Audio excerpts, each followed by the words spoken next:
Në këtë episod kam ftuar profesor Edmond Dragotin. Profesor, mirë se erdhe tek Studentja. Përshëndetje, kënaqësi e veçantë, shumë fisht. Është interesante në fakt, mua si studente nuk më ndodh shpesh të takoj dhe të bisedoj me profesorët e mi. Po dua ta ndaj këtë episod që në fillim. Që më lidh me ty dhe më është ndërmendur shpesh gjatë jetës. Një 7 që më ke vënë. Oh. Isha shumë e mirë, të paktën mendoja që isha aktive në seminaret e tua, lënda jote ishte sigurisht shumë tërheqëse për ne, mënyra se si komunikoje. Nuk ishte rrjete sociale, po mendoj që ti ishe një lloj profesori instagramor, internetor, kishte një gjë të re aty, një hap përpara nga tjerët. Dhe kisha krijuar bindjen që në provim, siç na kishe thënë, ata që do të jenë më aktiv gjatë seminareve dhe gjatë detyrave do të kenë atë notën plus. Më dukej sikur të paktën tek 9 isha, nuk e di nëse do isha për 10, se 10 është notë e madhe. Kur shoh unë 7, vit të takoj, në korridor të kam kapur, edhe të thash, profesor Dragoti, çfarë ka ndodhur me atë 7-ën time? Jam e shokuar nga ajo 7. Është një notë që urrej. Çfarë ndodhi? Mendoja që isha shumë mirë. Më pek kështu me atë nënqeshjen që e ke patur tipike, që se kuptoje nëse ishte për mirë apo për keq. Edhe më thej që, po mos u shqetëso Mira, për një notë, ti doja dalësh në jetë, dëgjoj profesor Dragotin. Okej, kjo më qetësoi, po pastaj e kam menduar, pse ma ke thënë këtë përgjigje? Jo vetëm tani, po edhe atëherë besoj se nuk e kam ditur pse ta kam 7-ën, por si të qoftë, për mendimin tim, 7 dhe 8 ime janë të sigurta, kanë sukses të sigurt. Ndërsa 9 dhe 10 janë të përkohshme, janë të parëndësishme. Edhe sot më ndodh kjo. Studentët e 7-ës ose 8-ës i kanë meritu vetë ato. Ajo është nota më lartë që meriton studenti. Ndërsa 9 dhe 10 janë nota rastësore, nota që nuk shpreh në realitetin gjithmonë të meritës së një studenti.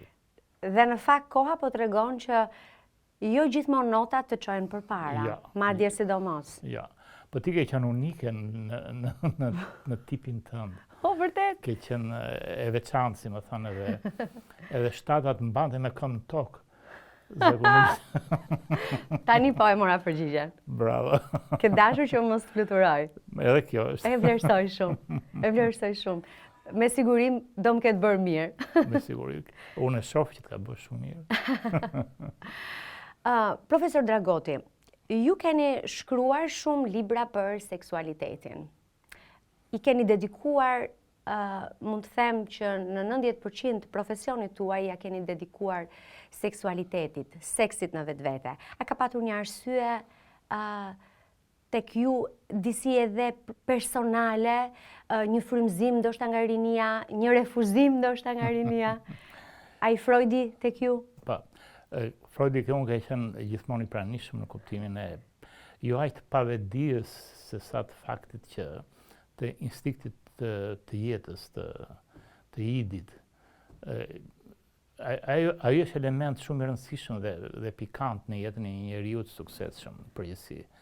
Dhe shoh vazhdimisht gjatë jetës kam parë që gjysma e problemeve që ka shoqëria në përgjithësi vijnë nga disfunksionet seksuale, nga paaftësia për ta menaxhuar seksualitetin e tyre, dhe nga pamundësia për të përshtatur me realitetin që ndryshon vazhdimisht.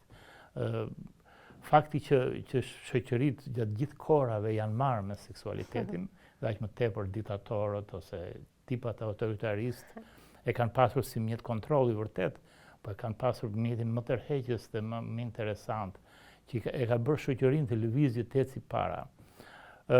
Kjo natyrisht ka qenë tërheqëse edhe për faktin që në atë periudhë që unë kam mbaru shkollën me fjalë jam arsimuar dhe që kam pas dhënë mësim në universitet në vitet 85 deri në 90-ën, ishte ndaluar të interpretoj dhe të flisje për seksualitetin, dhe aq më tepër Freudi të përmendja atë, por në leksionet e mia unë e përmendja her pas here, edhe Freudin dhe shife që studentët ishin shumë të interesuar dhe nuk, si më thënë, nuk mungonin në asnjë orë mësimi.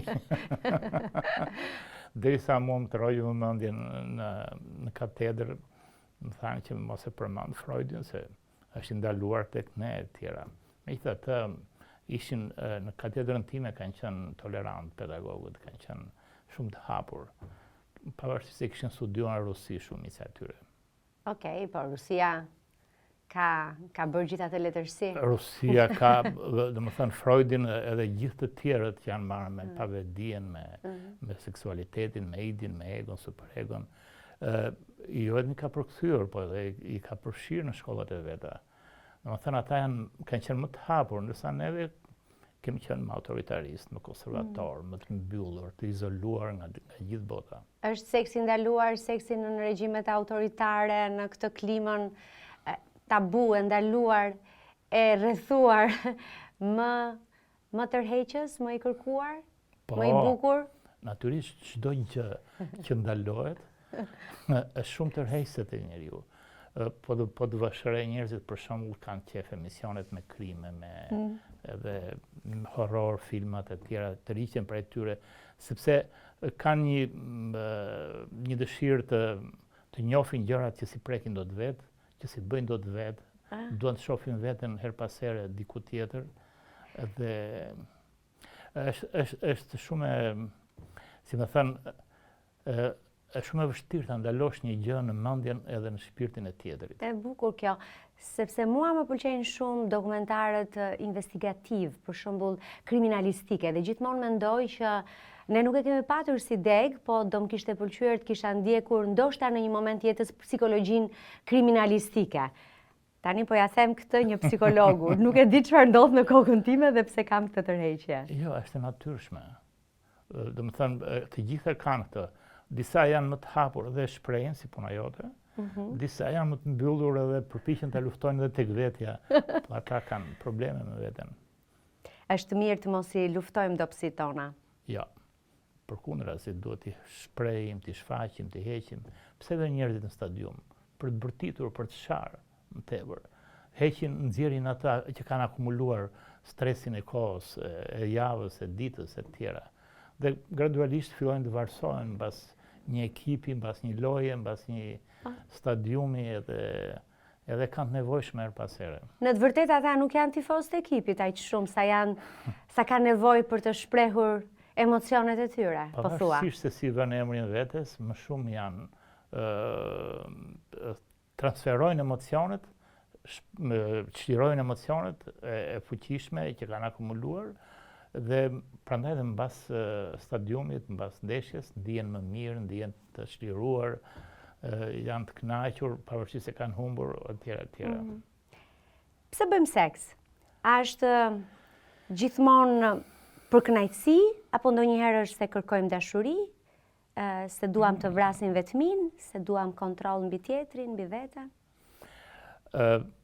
Ka mundësi që të gjitha janë funksionale, por më e rëndësishme është fakti që seks nuk bën vetëm për kënaqësi. Në fakt seksi është zbulim. Është një mënyrë për të njohur veten, për të njohur tjetrin. Është një mënyrë për të kuptuar se në ç'rrugë duke u zhvilluar.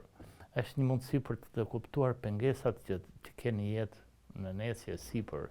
Është një zhvillim i inteligjencës tënde, ajo që quhet inteligjenca seksuale sot. Është aftësia për të përshtatur dëshirat e tua me nevojat e tjetrit. Për të paktën të njohësh nevojat e tij, po edhe nevojat e tua. Si më thënë, nuk është aftësia thjesht, është edhe për të kontrolluar, është edhe për të rebeluar. Seksi, ajo është shpreha e famshme që për natë si me vjerë shkoj e flej me mulligjin, e të tjera, shprehca natyre. Po që seksi në vetvete është eksplorimi i vetes tënde dhe i tjetrit. Të eksplorosh botën, domethënë ti je krijues në veten tënde. Është një akt krijimi në thelb.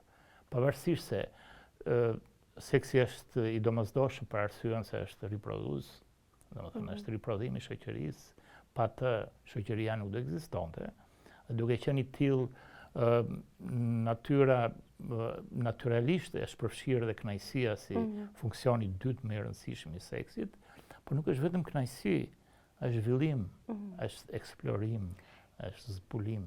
Njerëzit e kanë zhvilluar seksin. Në fillesat e saj do ke qenë vetëm instinkt dhe vetëm për riprodhim? Kur ka një moment që mendoni ju nga leximet tuaja që seksi ka kapur një fazë tjetër? Në qoftë se do t'i zbulonim gjërat nga fillimi, Mira, bota nuk do ishte interesante. Qoftë ti do ta kuptoje pse do filanin, pse je varësuar prej tij e tjera me radhë, s'do ta doje më. Thjesht dua ta di, janë puthur në buzë Eva dhe Adami apo jo? Ka ekzistuar puthja franceze në ato kohra thua? Ilirët tanë janë puthur në buzë? Puthja franceze ka dalë rrezik para se të lindi Franca, po mund të ketë lindur dhe nga një puthje Franca. Po. Ashtu duket. Po pse janë me nerva se di.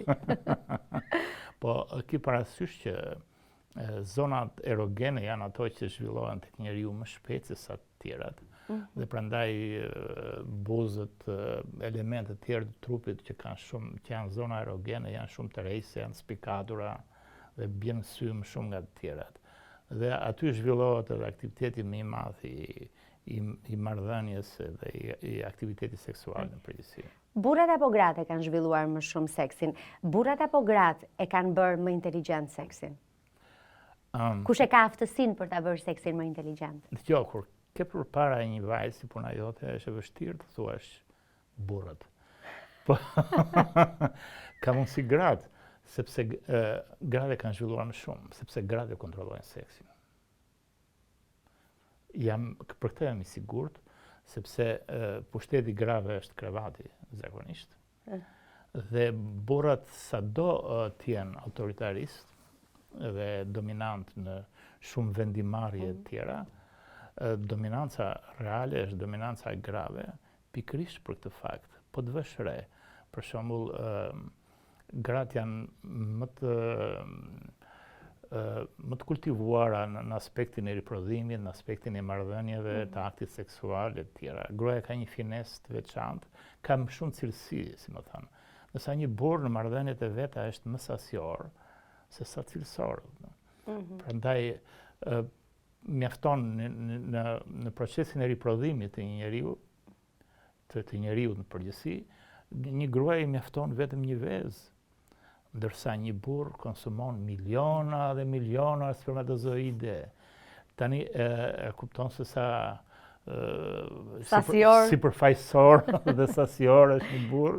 Prandaj një burr edhe kur është me partnerin e vet, rrotullon kokën 180 gradë, kur shef majtas djathas.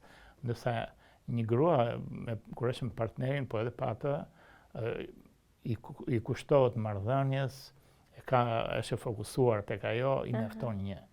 Ajo që thot Darwini, suksesi i një mashkulli, thot për botën e kafshë, kuptohet, është aftësia për të riprodhuar sa më shumë. Ndërsa suksesi i një femre, natyrisht për kafshët, për botën e kafshëve, suksesi i një femre është aftësia për të riprodhuar me mashkullin më të fortë.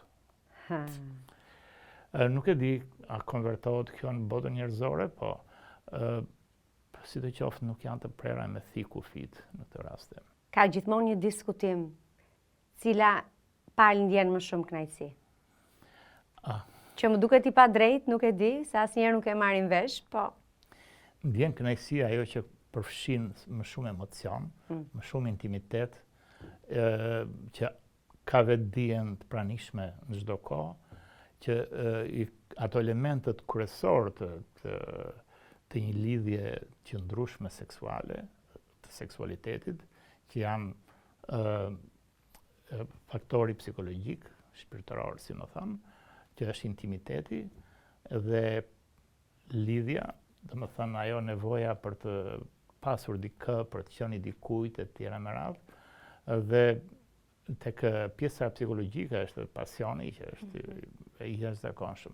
Këto tre element në thelb, kur janë bashkë, janë arrin përsosmërinë e një marrëdhënie.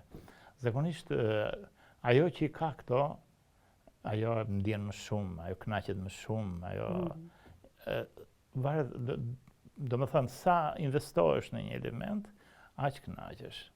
Ai që investohet më pak, kënaqet më pak. Shumë e qartë. Seksi është përvojë? Kryesisht përvojë. Për mua është përvojë. Nuk është një akt fizik i thjeshtë dhe as një uri. Për mendimin tim, informacioni që merret nga rrjetet sociale apo nga interneti është i ftohtë, është formal, nuk është shumë ndihmues, sepse seksi në vetvete nuk është thjesht një akt që mësohet kështu përmendesh. Ai më tepër provohet, më tepër zbulohet. Ti duhet njohësh seksin tënd, është unik, është i veçantë nga njëri tek tjetri, Domethënë, provojat që ka dikush tjetër nuk ndihmojnë që ti të jesh i suksesshëm në një marrëdhënie.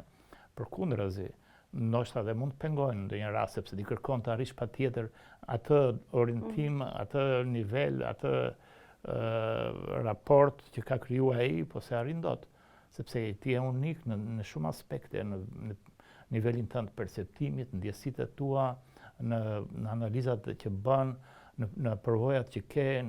Domethënë, të gjithë këto janë element, seksi është një element shumë funksional. Dhe si e tillë kërkon të përfshihesh i gjithë në të gjitha nivelet e tua, të perceptimit, të ndijimit, e tjera. Prandaj është përvojë personale kryesisht. Po përvojë që krijohet gradualisht. Seksi është gjua intime e në njerëzve. Apo, seksi janë dy gjëra që janë thelbësore në këto që themi. Është gjua, domethënë është komunikim, në radhë të parë, është aftësi për të dhënë dhe për të marrë, dhe nuk është thjesht një po që i thua partnerit apo që të thot. Është më tepër, nuk është thjesht konsensus, është më tepër mënyra se si e thua atë pon. Domethënë sa emocionalisht e ke ngarkuar, sa element shpirtëror përfshin në të, sa ndjesi ke e tjera. Ke parasysh një përqafim mund të jetë i shumëllojshëm, mund të jetë formal, përqafohesh me dikë në rrugë të tjera, por mund të jetë shumë i rëndësishëm në raport se përqafohesh me njeriu që ti do ose që ti e ndjen shumë e tjera. Dhe kjo e bën që seksi nuk është vetëm një takim, po është një kontakt shpirtëror në radhë të parë. Më pëlqeu kjo që thatë që seksi nuk është vetëm një po, pra thjesht miratimi nuk mjafton për një eksperiencë seksuale të shëndetshme. Eksperiencën seksuale të shëndetshme e bën dashuria, respekti, pjekuria emocionale. Të treja bashkë, nga këto cila është më e rëndësishmja. Se ndonjëherë jemi të dashuruar dhe kujtojmë se po veprojmë në efektin e dehjes. Po pastaj kur kthjellohemi, i ndryshojmë pak disa përshtypje, qoftë edhe për aktin fizik, edhe për komunikimin dhe për gjuhën intime me partnerin. Dashuria ka shumë element brenda. Ka pasionin, që bën të zjarrt, tërheqëse, jorse, po që të përkohshme. Ka pasion pa dashuri? Po, edhe mundet. Dashuri pa pasion? Se dashuri pa pasion edhe ka. Domethënë të dyja, po dashuria është diçka më e madhe, në kuptimin që dashuria përfshin dhe respektin brenda.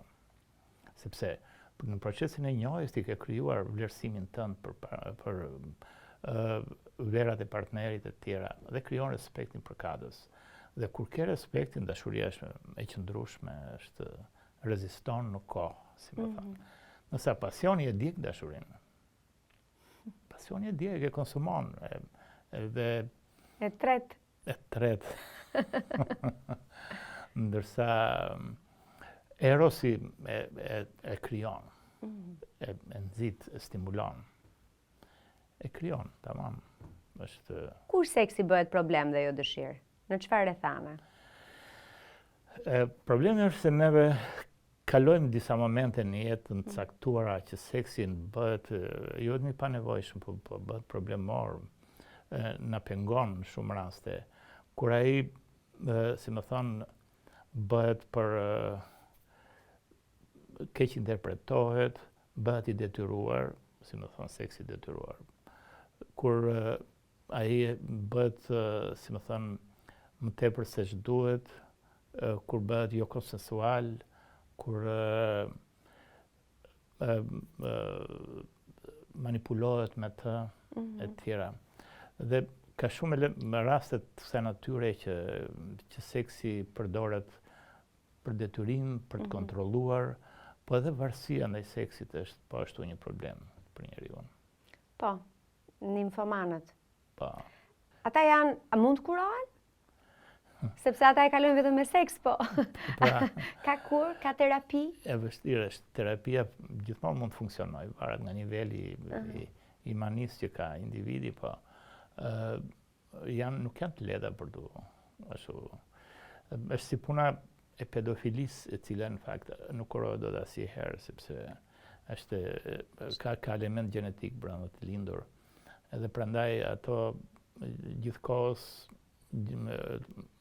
bredhin në gjithë botën e tjera, sepse po zbulon në një vend, janë destinuar të binë të kapen nga policia. Dhe po këto element paktën janë në vërtet çrregullime në jetën e njeriut, çrregullimet seksuale, po. Ato të pengojnë vetë individin në veprimtarinë e tij të përditshme, sepse pengojnë veprimtarinë jetësore në punë, në shoqëri, në të tjera, dhe krijojnë kufizime në marrëdhëniet e tua jetësore.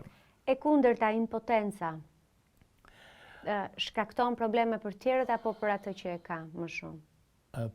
Për atë që e ka. Gjithmonë. Impotenca është paaftësia jo vetëm për të riprodhuar veten, po ajo ndikon ka reflektimin e vetë edhe në mënyrën e të menduarit. Sepse seksualiteti nuk është vetëm një akt fizik, është mënyrë të menduari. Truri është organi më i rëndësishëm seksual tek njeriu. Ai është jashtëzakonshëm. Ti ke parasysh njerëzit inteligjent janë të frikshëm pikërisht sepse janë të tërheqës seksualisht. Janë sapioseksual. Sapioseksual. Dhe tipik njerëz të tillë, dhe sot janë më të shfaqur, më të dukshëm, këto më të spikatur, si më thonë, sepse nuk ka rëndësi njerëzit i tërheq pikërisht atje ku lind seksi, truri, mënyrat menduarit. Ato sistemi receptorët nervor që janë të duart, të organet seksuale, e tjera me radhë, bëjnë thjesht transferimin e kënaqësisë, po kënaqësia krijohet në tru. Ajo thjesht atje lind, përpunohet dhe transferohet. Diktatorët, për nga mënyra se si e kanë shfaqur veten e tyre në jetën publike dhe për krimet që kanë bërë, mendon që kanë patur një çrregullim seksual?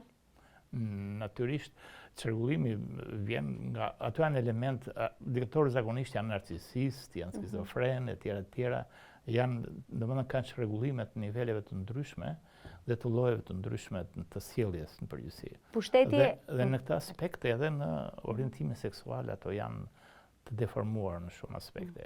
Pushteti të prish, të shkatëron, si më thënë, të konsumon, pavarësisht se ti dukesh e fortë dhe vitale në vetvete, po të konsumon moralisht, konsumon shpirtërisht, ata njerëz vuajnë më shumë se sa... E përjedhoj dhe seksualisht, po thone. Po, natyrisht. Janë të shumë të orientuar seksualisht, e preferojnë shumë seksin, por edhe të deformuar. Dhe edhe ata që kanë shumë para, biznesmenët e vuajnë këtë. E dëshirojnë? E dëshirojnë shumë dhe e deformojnë shumë. Domethënë para e deformon, një lloj si pushteti. Po çfarë ndodh? Ku deformohen? Ka diçka biologjikisht ndoshta, nëse ka një shpjegim biologjik për këtë? Në aspektin e çrregullimeve seksuale nuk lidhet ai shumë me elementet biologjik, sepse është një pengesë ose një kufizim që krijohet gjatë jetës edhe që deformon sjelljen në përgjithësi.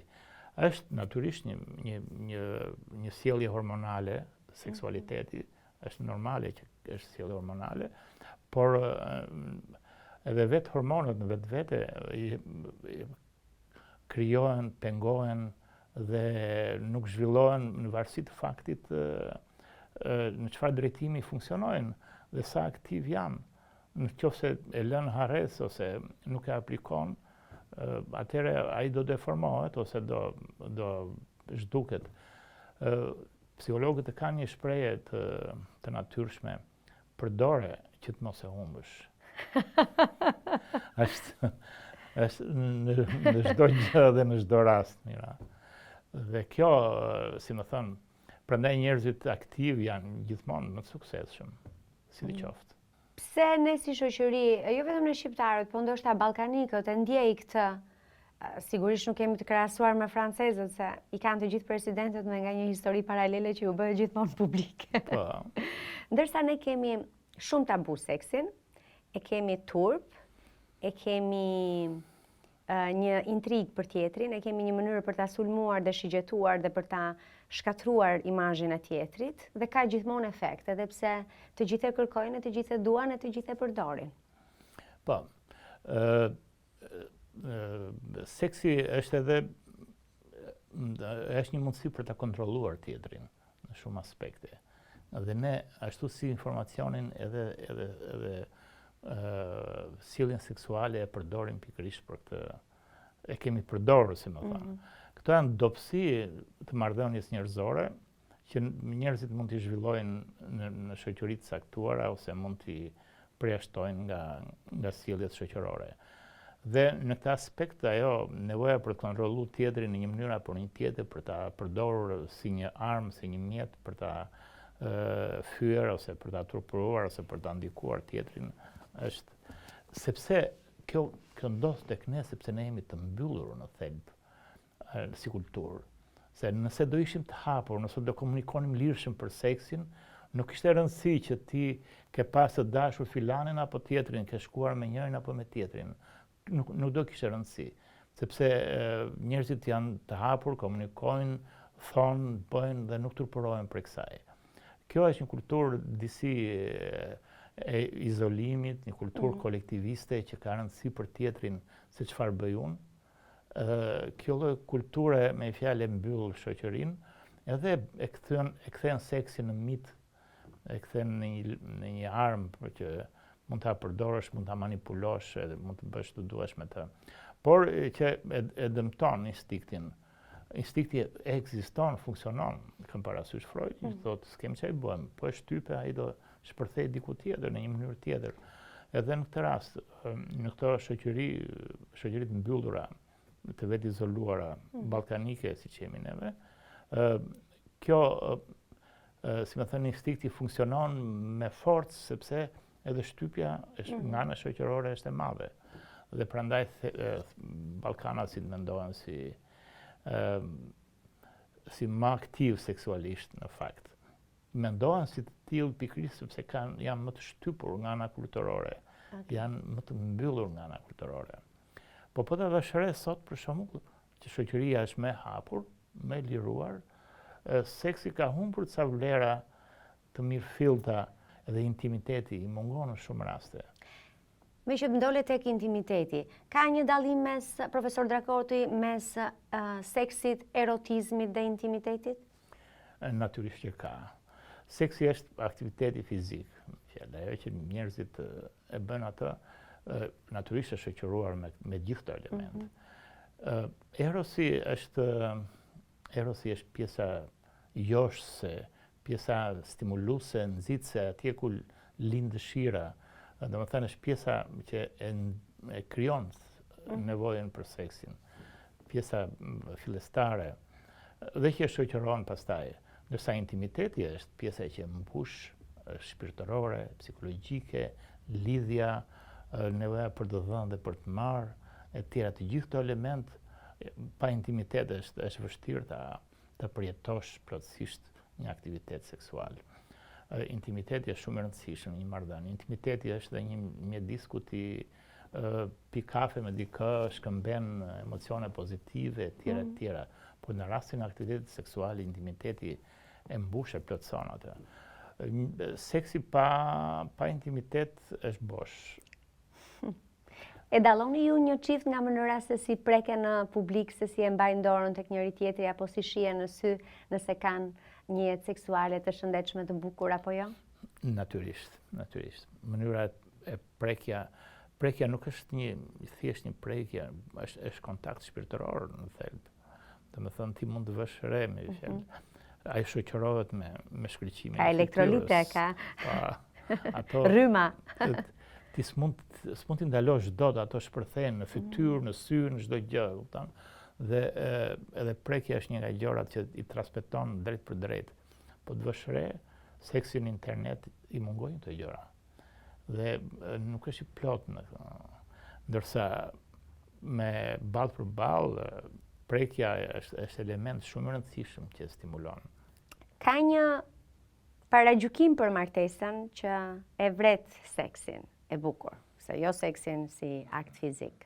Shiko, zakonisht ka raste që çiftet caktuara që kanë një jetë të gjatë bashkë, me një bashkëtesë që në përgjithësi është e suksesshme, që kanë ndoshta edhe vite pa bërë seks me njëri tjetrin.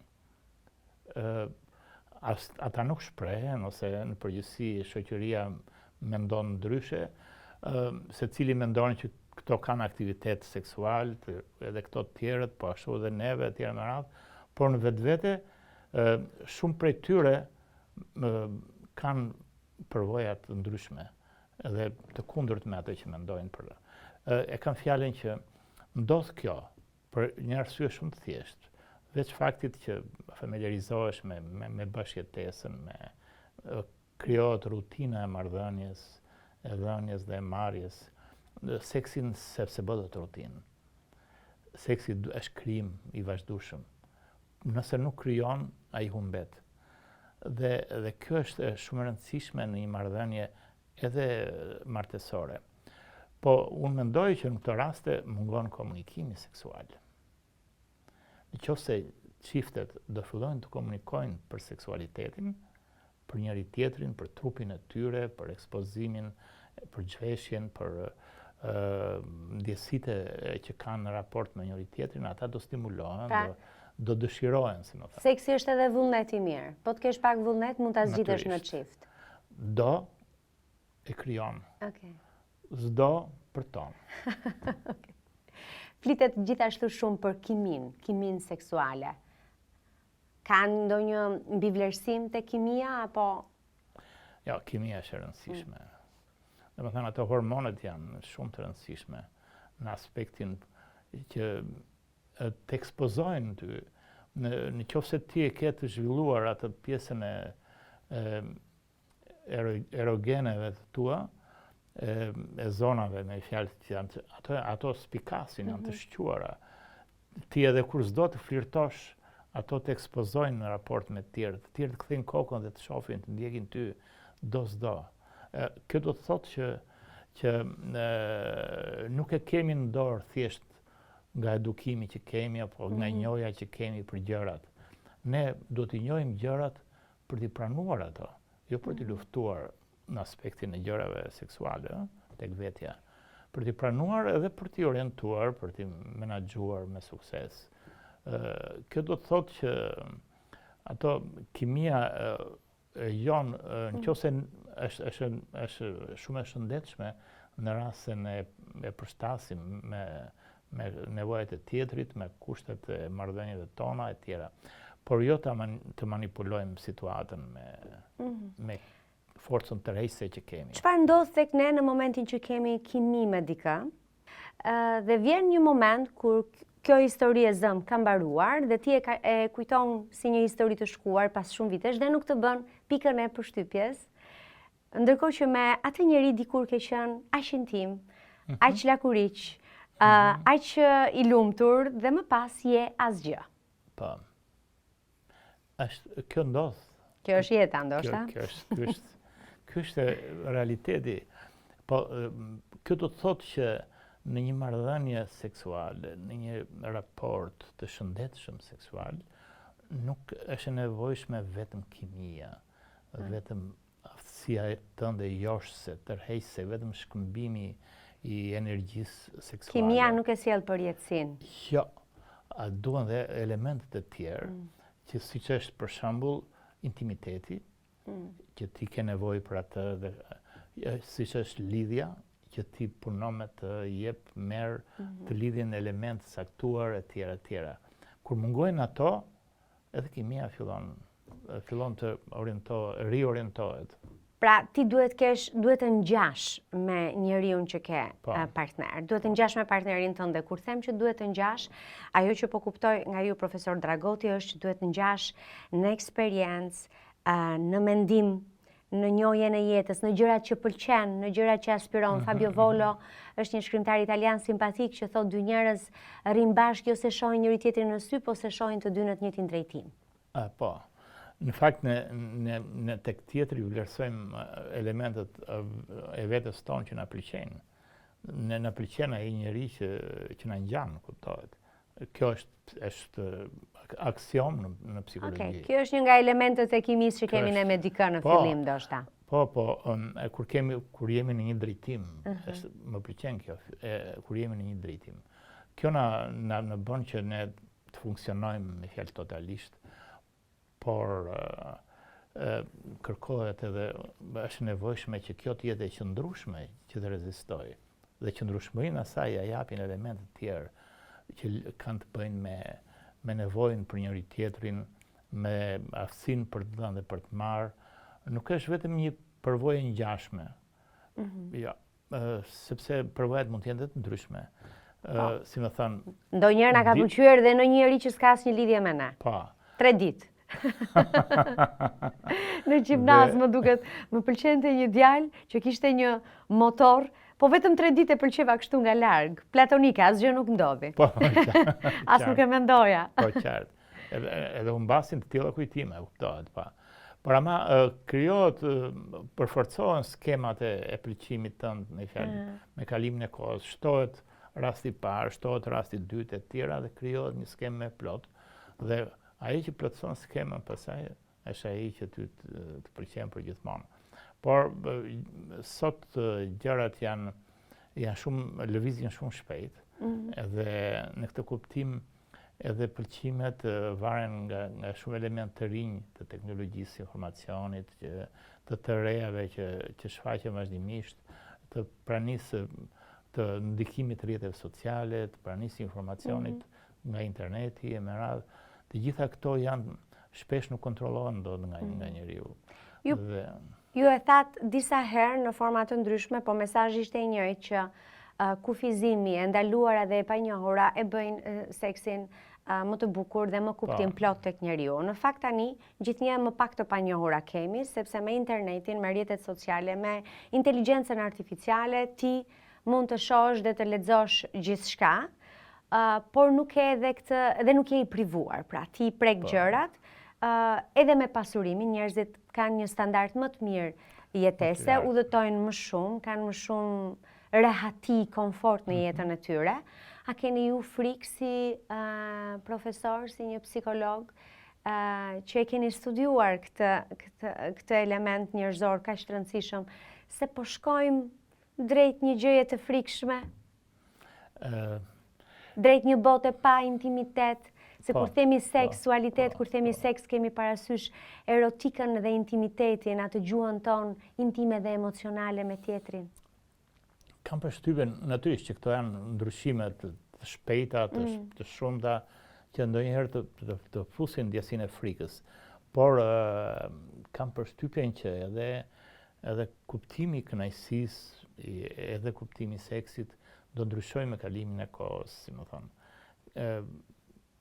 Diku kam parë që edhe në kohën e lashtë Platoni thoshte sot nuk kam misi të vërtetë. Atëre. Po edhe sot ka momente që ne themi kështu. Po, sa e bukur kjo. kjo do të thotë që i njëjti problem ka ekzistuar me kohë. Shumë herët. Dhe pavarësisht se ndryshojnë edhe sistemet e brendshme të njeriut, qarkullimit të gjakut, sistemi tretjes, sistemi hormonal e tjera ndryshojnë zhvillimet e brendshme tek çdo individ. Për shembull, menstruacionet para shumë vitesh te gratë vinin një herë në vit, sepse të tillat i tillë ishte zhvillimi shoqëror, ndërsa sot janë bërë të përmuajshme, mbandje më shpejt e tjera, sepse shpejtohen elemente. Nuk e dija këtë, e kam ditur që gjithmonë një herë në muaj kanë qenë, po me siguri. Gjërat kanë qenë ndryshe mira. Okej. Dhe hormonet tona kanë ndryshuar me kohën, edhe me ushqimin, me jetën që bëjmë. Njeriu është në ndryshim në fakt të vazhdueshëm. Nga studimet mbas viteve 90 që u bën në Europën lindore, e cila kur sistemi politik kaloi në një sistem pluralist dhe kur kishte më shumë liri dhe kam shumë liri me fjalë, ka kaos, po nëse liri quhet, dhe njerëzit janë të lirë edhe në aspektin e marrëdhënies seksuale e tjera me radhë, dëshira ose impulsi seksual ka rënë. Mbas 90-s ka më pak dëshirë seksuale, ka më pak impuls, më pak instinkt. Në vendet lindore, në këto që ndryshuan, kaluan në liri. Përfshi dhe Shqipërinë, po thoni. Po, natyrisht. Duket që tabuja, ndalimi e tjera e mbajnë instinktin të gjallë. Po tabuja nuk ekziston për të mbajtur instinktin të gjallë. Mes lirisë dhe seksit do zgjidhni? Të dyja. Nuk rrim pa njëra tjetrën, ndoshta.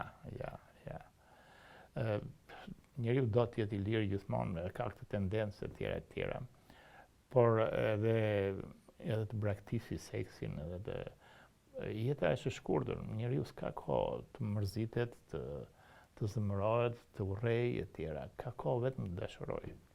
Po këtë e kupton vetëm në një moshë saktuar, me pjekurinë. E vërtet. Kur të duhet, nuk e di kur këtë. Prandaj fillimi i seksit nuk ka moshë. Nuk mund të themi. Do të pyesja në fakt. Se ne diskutohet gjithmonë mosha kaq dhe mosha aq. Jo. Ju nuk i vini moshë fare. Nuk ka lidhje seksin të fillosh një marrëdhënie seksuale ose një raport, një lidhje, nuk lidhet me moshën, po lidhet me pjekurinë emocionale. Sa është në gjendje njeriu të kontrollojë emocionet e veta, të ketë një vetdije të zhvilluar, të marrë vendime në mënyrë të vetëdijshme e tjera. Sepse seksi është një botë universale, nuk është një kontakt fizik i rëndomt. Dhe është rëndësishme ta fillosh atë, ta krijosh që në fillim. Dhe kjo kërkon patjetër një njohje të vetes, një njohje të tjetrit, të njohësh kufijtë e gjërave, të dish të llogarisësh, të parashikosh pasojat që mund të kesh, sepse ai ka me vete gjithmonë riskun, ose sjellja seksuale është një sjellje e rrezikuar në thelb, sepse seksi të ekspozon, të shfaq para tjetrit në shumë aspekte, dhe ti duhet t'ja besosh dikujt atë, kupton, intimitetin tënd. Është kaq e vërtetë, është një arratisje nga kuadrati dhe nga gjërat e tua që ti mendon që ke kontroll të plot, ti dorëzohesh tek dikush tjetër, ai tjetri dorëzohet tek ti. Po pastaj më vonë duket sikur vetëm njëri është dorëzuar. Varet nga burrat gjithmonë janë të justifikuar, e ke vënë re këtë. Po varet nga morali shoqëror. Mizogjenia shoqërore. Shoqëria me kultura patriarkale e ka këtë. Po sot po ndryshon, po lehtësohet disi. Po qetësohet edhe dëshira seksuale. Po, është vërtet. Për fat të keq. Ku fillon seksi, në tru apo në trup? Në tru, natyrisht, në mendje. Është syrja e që bën kontaktin e parë seksual. Domethënë, e përpunon në tru, në mendje, dhe të impulson që të ecësh para, ose të kontrollon, të riqu, së është për ty. Cili është neurotransmetuesi që të thotë tërhiqja nuk është për ty, se do kisha shumë respekt për të. Po ta shifshim ose po ta kapnim atë. Me kohën kam kuptuar si grua që një afrodiziak shumë i mirë është pavarësia dhe fakti që ti nuk je e varur nga tjetri. Jam e sakt? Je shumë e sakt. Sfida, me fjalë. Aftësia sfidante. Po. E një femre është shumë më tërheqëse se sa flirtimi fizik i saj, me fjalë. Hiret e saj, po sharmi i saj, po ekspozimi i saj, i trupit e saj. Ndërsa aftësia sfidante është flirti më i madh i një femre. Meshkujt përpiqen ta kontrollojnë situatën duke u tregu indiferent ose autoritarist, ndërsa një femër duke u treguar sfidante. Është më tërheqëse. Është tamam afrodiziak që i kalon të gjitha hormonet edhe elementet tjerë të rregjes. Tërhiqen meshkujt nga gratë inteligjente? Dominohen. Se duket sikur janë pak më sipërfaqësor, shohin pamjen e jashtme, format. Po. Ato varësohen nga gratë inteligjente. Varësohen. Meshkujt Po tërhiqen nga gratë e bukura. Natyrisht. Tërhiqen nga gratë e bukura. Po edhe një grua inteligjente është edhe e bukur. Apo jo? U tregova poetike. Jo vetëm poetike, po edhe realiste. Okej.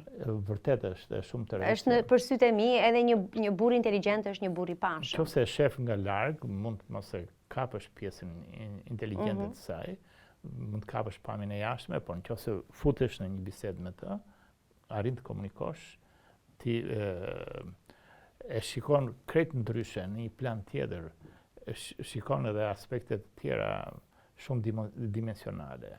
Një grua ka shumë dimensione. Okej, jemi dakord që seksin e zbulon çdo njeri sipas mënyrës vet, sipas eksperiencës vet, sipas formimit të vet. Po, në ato fillimet tona, kush duhet të na e mësoj, kush të na mësoj disa element bazik për seksin?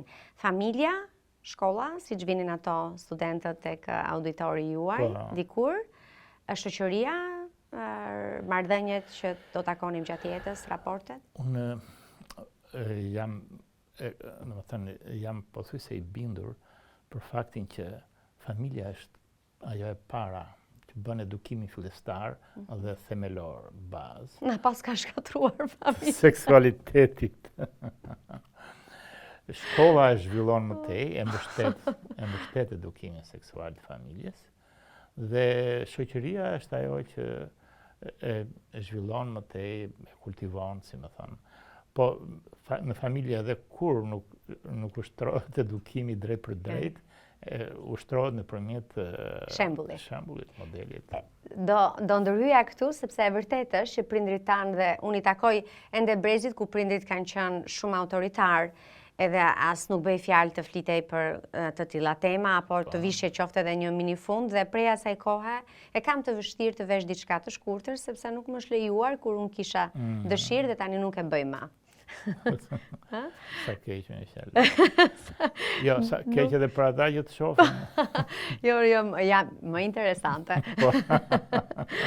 Por ajo që po mendoja ndërkohë që po flisnit, ama shembulli, prindrit e mi janë marrë me dashuri dhe kanë qenë, okej, me ato sigurisht me sherret e vogla të dashurisë, po ka patur gjithmonë një rrymë mes tyre, një fill dashurie, që e shoh dhe tani tek ata të dy, kështu që fëmia e ndjen atë.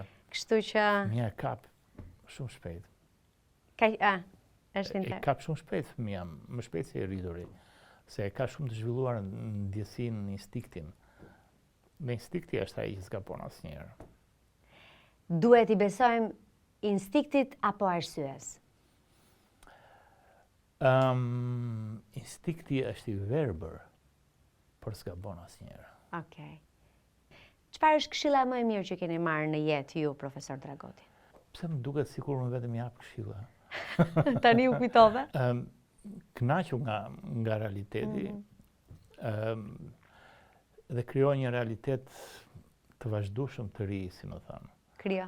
Kjo është këshilla që jepni apo? Jo, këshilla që jap punë do të ishte më rëndësishme në jetë nuk është sa sukses ke pasur, po sa ke guxuar në jetë, sa ke guxuar, sa kurajo ke pasur. Ti jep adrenalin të bësh gjëra të reja, edhe nëse nuk ja del. Jeta është sfidë. Në qoftë se je sfidante, atëherë ke shumë investohesh, jep shumë shfaq adrenalin, po edhe merr më të mirën e gjërave. Sepse në shumë raste kur s'kemi kohë, sado në një mjedis të favorshëm të jemi, nuk arrim të marrim atë që duam.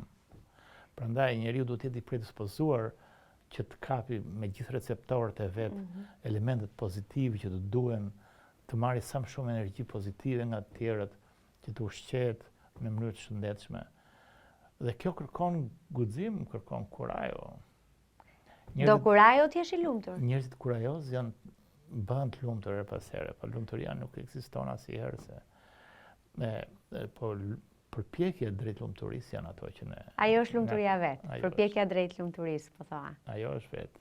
A beson tek fati, profesor? Unë mendoj se fati shkon tek ai që është i përgatitur për të. Tek ai që guxon. Që guxon. Dhe sa herë që dështon, që dështoj,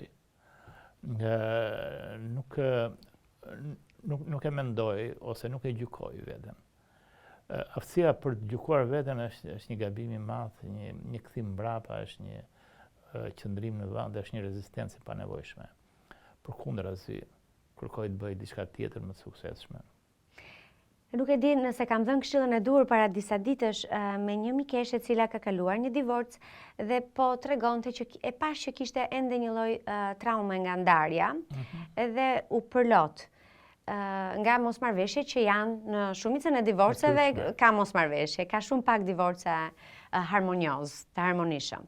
Edhe një luftë e përhershme prej shumë vjeçare me ish-bashortin. Edhe se ai kështu, dhe në një moment nuk e di, më buroj dhe i thash fale.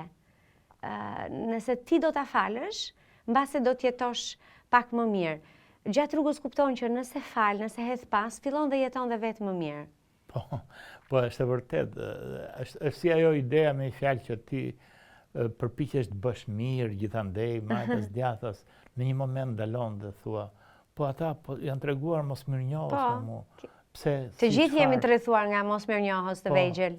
Por duhet kuptosh të gjë që në momentin që ti bën një mirësi, si më thënë, i jep hapësira dhe mundësi dikujt, ti kënaq veten, domethënë ti ke vlerësuar veten pozitivisht. Ti ke dhënë vetes një mundësi që të ndihesh mirë. Kjo ndonjëherë është dhe më e mirë se seksi vetë. Është më mirë. Më vjen shumë mirë që je dakord. Profesor Dragoti, shumë faleminderit. E di që verën e kalon Buzdetit tek një shtëpiz që ke diku në Bregdetin në jug. Po, natyrisht. Atje qetësohesh Buzdeti? Atje qetësohem, domethënë pranë tokës, pranë pemës, pranë detit është si duket se është realiteti. Kam lexuar dhe kam parë dhe dokumentarë të Hollywoodit në lidhje me këtë raportin e njeriut me tokën dhe kam kuptuar që nuk është toka dhe pema dhe bimët në funksion të njeriut. Njeriu është në funksion të tyre. Sepse fakti që ka pemë që jetojnë shumë gjatë se njeriu, do të thotë që njeriu është i destinuar të shërbejë asaj. Apo jo.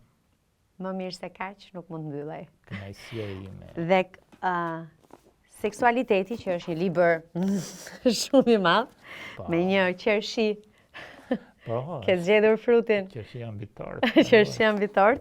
E mora librin sigurisht për ta promovuar librin e profesorit Dragoti, por edhe për Emanuela Ismailin, që sepse e keni shkruar në bashkëpunim me Emanuelën, unë nuk e kam takuar, po shpresoj që ta kem në podcast për të biseduar me ta. Patjetër. Bukur shumë. Shitet libri? Shitet. Gradualisht shitet. Po, është për studentët? Është dhe për studentët.